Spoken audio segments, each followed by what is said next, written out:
Let's go 3. Lesson 3. What does he have? Listen and repeat. What does he have? He has some glue.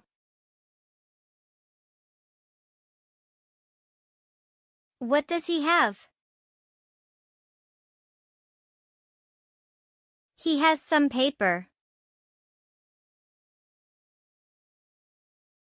What does he have? He has some paint. What does he have?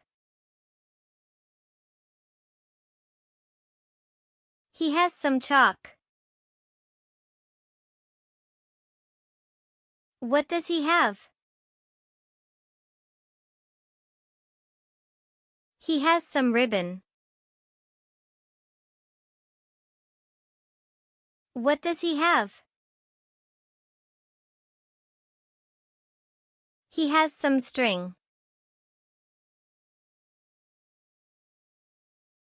What does he have? He has some markers.